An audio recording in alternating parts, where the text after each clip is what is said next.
Mainit-init na chismis. Donnie Pangilinan mukhang nagselos kay Inigo Jose.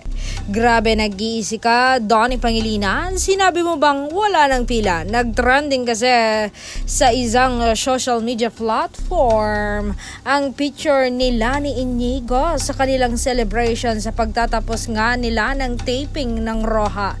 At mukhang seryoso ang dalawang nag-uusap. Tila kinausap ni Donnie ng masinsinan nitong si Inigo. Si Master, napanood ang lahat. Ito, panoorin po ninyo ang video.